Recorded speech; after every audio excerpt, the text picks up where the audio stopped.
Rupees میں بڑھائے جاتے ہیں اور جب کم کیے جاتے ہیں تو 1-2 ایسے.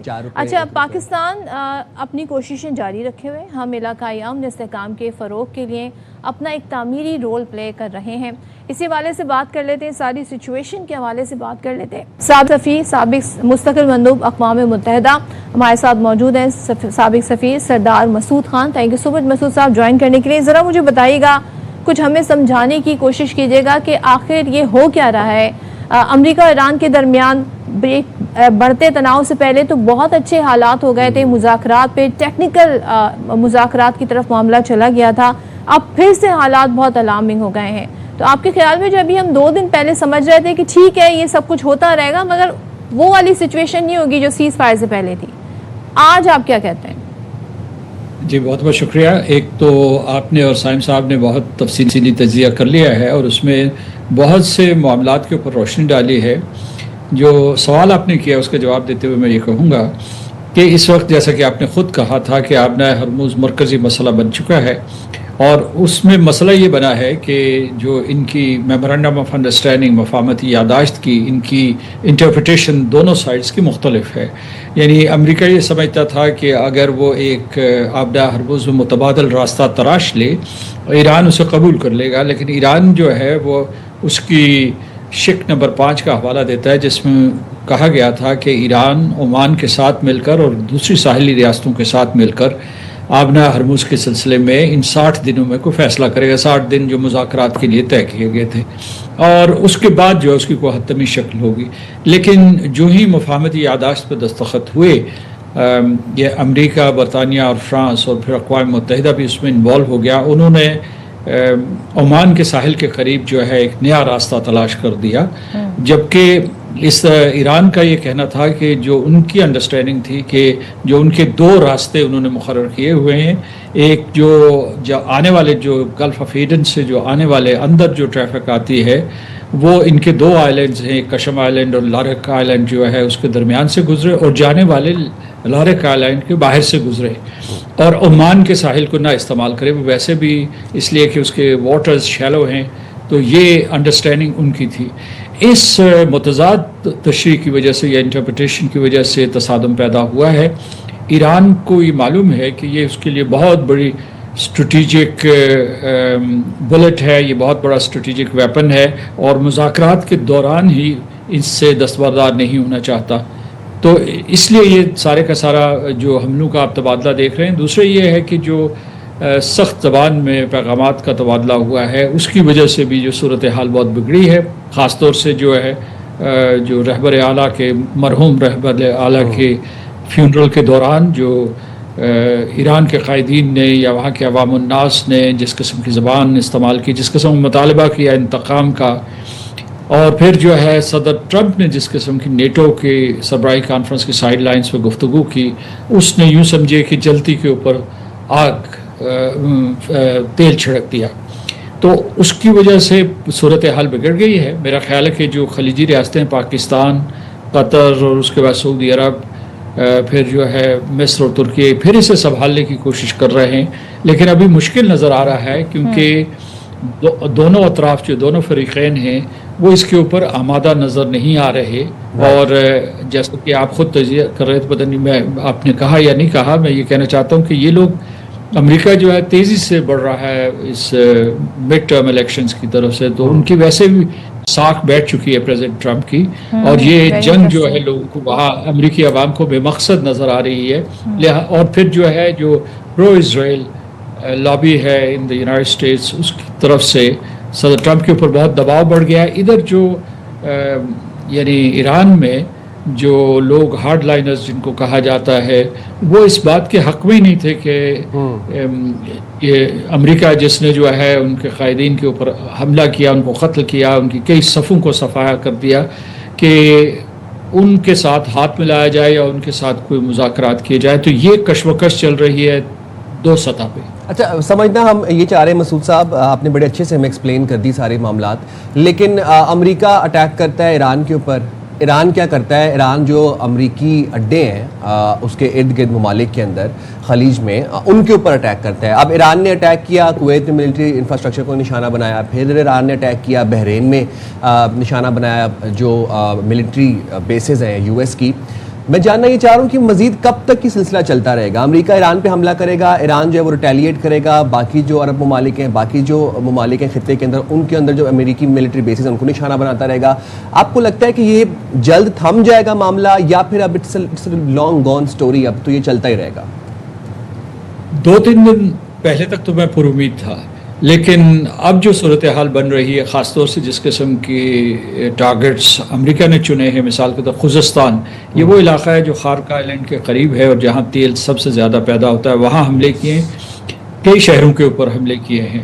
اور پھر جو ہے 2-3 دن پہلے انہوں نے بشیر نیوکلیئر پاور پلانٹ کے اوپر حملہ کیا تھا, اور اس کی وجہ سے جو ہے جو ایران میں بڑا شدید رد عمل تھا کہ ان کو نہ نیوکلیئر نان پرولیفریشن ٹریٹی بچا سکا ہے, نہ کوئی بین الاقوامی قانون کی پابندی کی گئی ہے.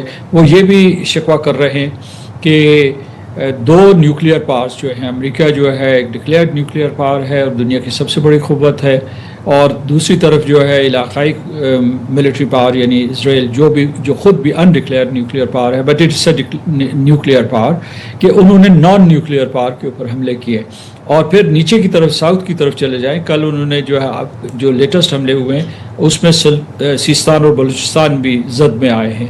تو پوری جو یہ سدرن بیلٹ ہے وہ ساری کی ساری حملوں کی زد میں. امریکہ کا جواز یہ ہے کہ وہ ان کی اس صلاحیت کو ختم کرنا چاہتے ہیں جسے استعمال کر کے ڈرونز ہوں یا میسائل لانچنگ سائٹس ہوں, جس سے وہ بحری جہازوں کے اوپر حملے کرتے ہیں. وہ آئل ٹینکرز, یہ صلاحیت تو پہلے ہی ختم کر گئے تھے, اس کے تو بہت دعوے کیے تھے انہوں نے اس سے پہلے بھی. نہیں, یہ درست نہیں ہے. وہ کہتے ہیں کہ اب جو, بلکہ CIA نے بھی یہ رپورٹ دی تھی اور اس کے بعد اسرائیلی ذرائع نے بھی, کہ ان کے 70% جو ہے جو میسائل سائٹس یا میسائلز کا ذخائر ہیں وہ محفوظ ہیں. اسی طریقے سے ڈرون کیپیبلٹی ان کی ابھی تک محفوظ ہے. اس کی 2 وجوہات ہو سکتی ہیں, کہ وہ حملے کے لیے جواز پیدا کر رہے ہیں یا واقعی ایران کے پاس اس قسم کی صلاحیت ابھی بھی محفوظ ہے. لیکن وہ یہ کہتے ہیں کہ خاص طور سے جب ساحلی علاقوں میں کرتے ہیں تو وہاں ان کے پاس ایسی کیپیبلٹیز ہیں جس سے کارگو ویسلز کے اوپر, ایک تو ان کو میرا خیال deep into the Iranian territory بہت سے ذخائر ہوں گے یا بہت سے اثاثے ہوں گے, لیکن یہ ساحلی علاقوں میں مثال کے طور پر میں ذرا اس پورا جو ایک پزل ہے اس کے پیسز ذرا میں چاہ رہی ہوں کہ ذرا ایک طریقے سے ایک جگہ پر آ جائیں تاکہ سمجھیں. ایک طرف ہم یہ دیکھ رہے ہیں یہ سچویشن ہے, آپ نے خود حوالہ دیا نومبر میں مڈ ٹرم الیکشن ہو رہے ہیں, کوئی وار ٹرافی چاہیے ڈونلڈ ٹرمپ کو, کچھ اپنی عوام کو بتانے کے لیے چاہیے, ایک یہ ریزن بھی ہے. دوسرے ایران کے جو اگر ہم موقف جانیں تو وہی کہہ رہے ہیں کہ امریکی صدر اسرائیلی وزیر اعظم نے سرخ لکیر عبور کر لی اور جو یک طرفہ معاہدہ تھا وہ ختم ہو گیا ہے. پھر یہ خلیجی ممالک پر یا جو تجارتی گزرگاہ ہے اس پر جو جہازوں پر حملے ہو رہے ہیں. اب پاکستان ایسے میں کیا رول پلے کر سکتا ہے, جبکہ پاکستان چاہ رہا ہے کہ یہ جو جنگ ہے یہ کسی طرح رکے, اور ظاہر ہماری ایفرٹ جو ہے اس کو اگر ہم گنانے بیٹھیں تو یہ تو بالکل واضح ہے لوگوں کے سامنے کہ کیا کیا کیا ہے. ہم اب کیا کر سکتے ہیں اس میں؟ ایک چیز تو میں بتاؤں کہ صدر ٹرمپ کے لیے کسی قسم کی کوئی ٹرافی نہیں ہے. اگر آپ معروضی حقائق کو دیکھیں تو اس کی وجہ یہ ہے کہ ان کے لینسی گراہم جو ان کے بہت بڑے سپورٹر تھے اس میں سینٹ میں, اور ان کے ریپبلکن پارٹی میں, اس کے علاوہ جو ہے میگا کنسٹیٹوینسی میں, تو ان کا انتقال ہوا ہے. اس انتقال کی وجہ سے بھی طاقت کا توازن بگڑا ہے, کیونکہ ان کی بڑی تھن میجورٹی ہے سینٹ میں, اور مڈ ٹرم الیکشنز ہونے والے ہیں. تو ڈیموکریٹس ویسے بھی جو ہے ان کے بیانیے کے خلاف رہے ہیں, اور ممکن ہے کہ وہ ہاؤس آف ریپرزینٹیوز میں اور سینٹ میں برتری حاصل کریں. ٹرافی کوئی نہیں ہے, غیر مقبول جنگ ہے. دوسری طرف آپ نے یہ کہا کہ, اور اسی طریقے سے میں سمجھتا ہوں کہ ایران کو بھی یہ جنگ جاری نہیں رکھنی چاہیے, کیونکہ اس کا پہلے ہی بہت نقصان ہوا ہے, عوام الناس کا بہت نقصان ہوا ہے. ان کی قیادت کی کئی صفیں ختم کر دی گئی ہیں, جس میں سائنسدان اور سیاستدان اور اس کے علاوہ ملٹری لیڈرز شامل تھے, نظریاتی قیادت الگ. تو اب آتے ہیں آپ کے سوال کی طرف. آپ نے سوال پوچھا ہے کہ پاکستان اس میں کیا رول ادا کر سکتا ہے. اگر فریقین بضد ہیں کہ اس کو مفاہمتی یادداشت کو تباہ کرنا ہے اور اس کے اوپر عمل نہیں کرنا, تو پاکستان یا قطر یا سعودی عرب کچھ نہیں کر سکتے. لیکن مجھے لگتا ہے کہ انہوں نے ایک جو تھن ویل یعنی ایک مہین سا پردہ رکھا ہوا ہے، اور انہوں نے کھل کر یہ نہیں کہا، صدر ٹرمپ نے یہ کہا تھا ان کا آئی تھنک اٹس اوور، مطلب جو مفاہمتی یادداشت کے بارے میں جو انہوں نے وہاں کہا تھا ترکی میں، لیکن اصل میں یہ ہے کہ انہوں نے پھر جو ہے اپنے نیگوشیٹرز کو اجازت بھی دی ہوئی ہے کہ آپ ان کے ساتھ رابطہ رکھیں، ایرانینز کے ساتھ ڈائریکٹلی اور انڈائریکٹلی. اور دوسری طرف انہوں نے جو ایران کے قائدین ہیں انہوں نے بھی یہ کہا ہے، انہوں نے یہ تو گنوایا ہے کہ جو امریکہ نے کون کون سے معاہدوں کی خلاف ورزی کی، یہ مفاہمتی یادداشت کی کون کون سی شقوں کی خلاف ورزی کی ہے، اور اس میں یہ کہنے میں وہ حق بجانب ہے کہ امریکہ نے جو بھی ان کو رعایتیں تھیں وہ واپس لے لی. مثال کے طور پر تیل بیچنے کی اجازت دی تھی وہ واپس لے لی، ان کے اوپر اضافی جو پابندیاں، معاشی پابندیاں لگا دی، وہ معاہدہ کا حصہ تھا کہ ان 60 دنوں میں اس قسم کی کوئی اضافی پابندی نہیں ہوگی. تو میں یہ کہہ رہا ہوں کہ دیر از اے تھن ویل جس کا سہارا لے کر پاکستان اور دوسرے جو ثالث ہیں یا سہولت کار ہیں وہ ان کو آمادہ کر سکتے ہیں کہ آپ مذاکرات کی میز کی طرف لوٹیں، ورنہ یہ دنیا کی تباہی آپ نے خود بتایا کیسا تجزیے میں کہ بین الاقوامی منڈیوں میں کیا بھونچال دوبارہ سے شروع ہو گیا ہے، اور اس وجہ سے اس کا نہ صرف جو ہے یہ جو فریقین متاثر ہوں گے بلکہ ساری دنیا کے لوگ متاثر ہوں گے. بالکل آپ نے صحیح کہا. تھینک یو سو مچ سردار مسعود صاحب ہمارے ساتھ تھے. اور جو لاسٹ کامنٹ سردار صاحب کر رہے ہیں وہی بات ہم سائم اور میں شروع میں کہہ رہے تھے، بلکہ سائم آپ ہی بات کہہ رہے تھے کہ یہ جو جنگ ہوتی ہے نا اس کے اثرات پھر عالمی منڈی پر پڑتے ہیں. اب آپ دیکھیں خام تیل کی قیمت جب بڑھتی ہے تو ان کے یہاں تو جتنے سینٹ بھی بڑھے، ہمارے ہاں تو وہ بہت زیادہ بڑھ جاتی ہے، اس کے اثرات پھر ہم جیسے ممالک پر کافی زیادہ آتے ہیں. بالکل جی. اب عالمی سطح پر پیٹرولیم مصنوعات کی قیمتوں میں کمی سستی سست رفتاری سے آتی ہے پاکستان تک. ابھی تو ہم ریلیف انجوائے بھی نہیں کر پائے تھے، جو عالمی مارکیٹ میں جب تیل کی قیمتیں کم ہوئی تھیں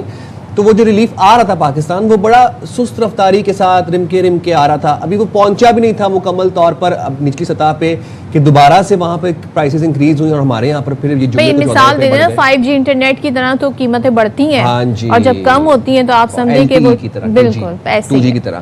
یہ اب عالمی مارکیٹ میں آئل پرائسز غیر یقینی صورتحال کا شکار ہے، انسرٹن ہے. ہمارے یہاں پہ کیا بنے گا؟ عابد سلیری صاحب نے ہمیں جوائن کیا، ان سے جان لیتے ہیں. عابد سلیری صاحب، دنیا کے ایک کونے میں ایک جنگوسٹک شخص یہ سوچتا ہے کہ دوسرے شخص کے پاس، دوسرے ملک کے پاس بیلسٹک میزائل نہیں ہونے چاہیے اور وہ ان پہ اٹیک کر دیتا ہے. پھر وہ جنگ ہو جاتی ہے، وہ 3 مہینے تک وہ جنگ طویل پھیلتی جاتی ہے یا لمبی چلتی رہتی ہے. ایسے میں ہم جیسے ممالک سفر کرتے ہیں، ہماری اکانومی سفر کرتی ہیں، وہ ممالک جو ایندھن کے لیے دوسرے ممالک پہ رلائے کرتے ہیں، ڈیپینڈنٹ ہیں ہم اپنی LPG کے لیے، اپنی ڈیزل کے لیے، پیٹرول کے لیے. سر یہ تو معاملہ اب ان امریکہ کا اور ایران کا ہمیں کہیں نہ کہیں کچھ رکتا ہوا یا تھمتا ہوا نظر نہیں آ رہا ہے، تو باقاعدہ بلکہ اب پھیلتا جا رہا ہے. تو اس کا مستقل حل کیا ہے؟ کیا ہم بھی ایسی انسرٹن ہی رہیں گے اور ہم ڈیپینڈنٹ رہیں گے کہ اگر ڈونلڈ ٹرمپ کو شاید کوئی خیال آ جائے اور پیس کی طرف بڑھیں تو پھر ٹھیک ہے، نہیں تو اگر وہ جنگ چلتی رہے گی تو ہمارے یہاں پر اسی طرح ہی پیٹرول کی قیمتیں اوپر نیچے ہوتی رہیں گی؟ جی سائم، بدقسمتی سے ایسا ہی ہے، اور میں آپ کے اس پروگرام میں جب سے جنگ شروع ہوئی متواتر کہہ رہا ہوں کہ فی الحال 2026 میں ہمیں تیل کی قیمتیں عالمی سطح پہ ان میں کمی جو ہے وہ ایکسپیکٹ نہیں کرنی چاہیے. وہ تھوڑی بہت نیچے آتی ہیں، لیکن یہ سچویشن اتنی گمبھیر ہے. یہ صرف ایران اور US کی جنگ نہیں ہے، بلکہ اگر آپ کو یاد ہو تو پچھلے مہینے قطر نے یہ تجویز دی تھی کہ ایران اور US میں ہاٹ لائن جو ہے وہ فنکشنل ہونی چاہیے. قطر کا کہنا یہ تھا کہ بہت سے اسپوائلر جو ہیں وہ ریولیوشنری گارڈ کا نام استعمال کرتے ہوئے جہازوں کو وارننگ دے رہے ہوتے ہیں، اس پہ اٹیک کر رہے ہوتے ہیں. یہ خبریں بھی سننے میں آئی ہیں کہ ایران کے اندر بھی اسپرنٹر گروپ جو ہیں وہ موجود ہیں اور ریولیوشنری گارڈ میں، جو کہ اپنی جو ہے وہ سمت کا تعین کرتے ہوئے فیصلے کر رہے ہیں. تو اس سارے کیوس میں یقیناً عالمی منڈی جو ہے وہ فی الحال اسٹیبلائز نہیں ہو پا رہی. عابد سلیری صاحب، امریکہ کو تو کوئی مسئلہ نہیں ہے، وہ کہتے ہیں جی ہمارے پاس تو آئل ریزروز بہت ہیں. ایران کی اپنی ایک اسٹریٹجی ہے، وہ ہارڈنڈ ہے، بیٹل ہارڈنڈ ہے. وہ یہ کہتے ہیں جی ہم نے اتنے عرصے پابندیاں جھیلی ہیں، یہ سب ہمارے ساتھ ہو رہا ہے، تو پھر ہم کیوں اتنی جلدی گیو اپ کر جائیں؟ مجھے یہ بتائیں کہ ہمیں ایکسٹرنل فیکٹرز کو نہیں دیکھنا ہوگا پیٹرولیم مصنوعات کی قیمتوں کے تعین کے لیے، ہمیں کوئی آلٹرنیٹ سولوشن کی طرف جانا ہوگا. بیسٹ سولوشن ہمارے پاس تھا جی، ہم آئل کنزپشن جو ہے وہ کسی بھی طریقے سے کیسے بھی، چاہے سولر سسٹم کے ذریعے چاہے ہائبرڈ گاڑیوں کے ذریعے اسے کم کر دیں. لیکن ہم نے تو ہائبرڈ گاڑیوں کے پیسے ہی بڑھا دیے، اس کے پرائس حالیہ بجٹ میں ہم نے اتنے کر دیے کہ عام آدمی کی پہنچ سے وہ دور ہو گئی. پھر کیا کریں گے؟ وہ ریلائی کریں گے وہی انہی گاڑیوں پہ جو پیٹرولیم سے چل رہی ہیں، جو آئل سے چل رہی ہیں. تو ہماری پالیسی کیا ہے؟ ہمیں کیوں اپنے ہاؤس ان آرڈر کرنا نہیں آ رہا ساری سچویشن؟ ہماری پالیسی تو یقینی طور پہ اس وقت جو امپورٹڈ فیول ہے اس پہ اپنا انحصار کم سے کم کرنا ہوگا. اگر یہ جنگ بندی جو ہے کل سے شروع بھی ہو جاتی ہے تو جو جہاز اسٹریٹ آف ہرمز سے باہر آئے گا ایک دفعہ، وہ کم از کم اگلے 2-3 مہینے واپس نہیں جائے گا، جتنی اس وقت نازک صورتحال ہے خلیج کی. اور اس وجہ سے یہ قیمتیں تو اوپر ہی رہیں گی فی الحال.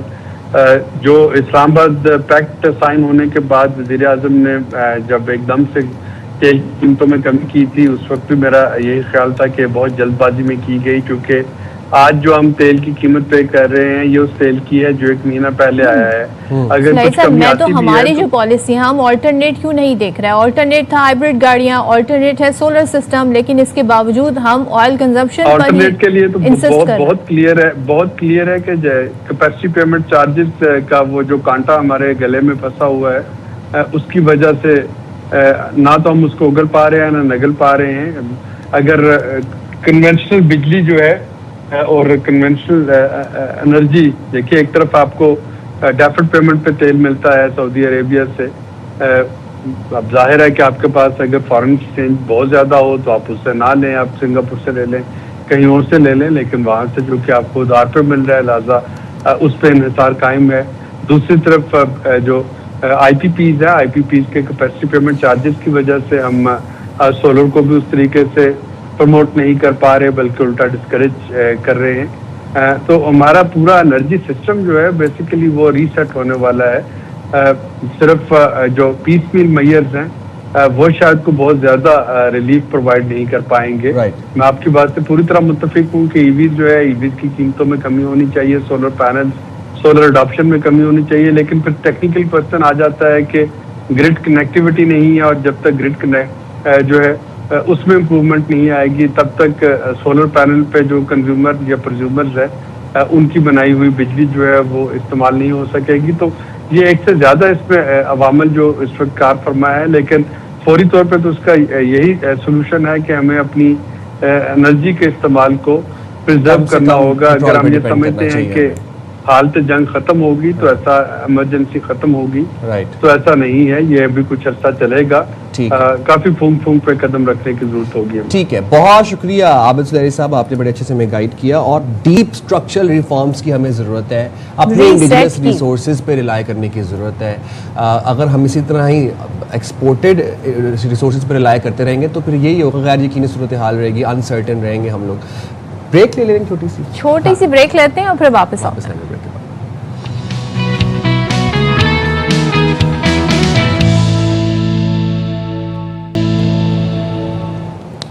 Welcome back once again. اور آپ کو بتا دیں کہ وزیر اعظم اچھا جی، اب بات کرتے ہیں، گرمی کے دن ہیں، ہیٹ ویو کے الرٹ بھی آتے رہتے ہیں، اور خاص طور پر جو گرم علاقے ہیں وہاں پر تو گرمی بہت زیادہ ہوتی ہے. اور اس بات کے بارے میں کہ آپ کو کیسے بچنا ہے، کیا احتیاط کرنی ہے، ہم اپنے پلیٹ فارم سے، اپنے اس شو سے متعدد مرتبہ آگاہ کرتے رہتے ہیں. لیکن جب اسکول والے ہی اس بات کی پرواہ نہ کریں تو پھر یہ سب ہوتا ہے. اب شکارپور میں کیا ہوا؟ شکارپور میں ان دنوں شدید گرمی ہے اور ہیٹ ویو بھی ہے، جس کے باعث کیا ہوا، 60 سے زائد طلبہ و طالبات ہیٹ اسٹروک کا شکار ہو گئے. اب نجی اسکول میں فوٹو شوٹ ہو رہی تھی، تو فوٹو شوٹ کے دوران بچوں کو دیر تک دھوپ میں کھڑا رکھا گیا، جس کے باعث بہت سارے بچے بے ہوش بھی ہو گئے. اچھا، یہ انسٹیٹیوٹس کو، سکولز کو یہ ان چیزوں کا خیال رکھنا چاہیے کہ وہ سمر ویکیشن میں فوٹو شوٹ ہوتا ہے نا فار دا نیکسٹ سیمسٹر، اس کے لیے، یا پھر اسمبلی ہوتی ہے، اسمبلی میں گھنٹوں بچوں کو کھڑا کیا ہوا ہے اور وہ بیچارے جھلسے میں ہیں گرمی سے، صبح 10 بجے کی دھوپ کے اندر وہ کھڑے ہوئے ہیں. ہمارے ساتھ آغا اسٹار موجود ہے، ہمیں اس تفصیلات سے آگاہ کریں گے. یہ بتائیے گا کہ آغا، یہ کس چیز کا فوٹو شوٹ ہو رہا تھا اسکول کے اندر؟ جی بالکل، یہ شکارپور کی ایک مقامی تنظیم ہے ہدایہ ٹرسٹ، جو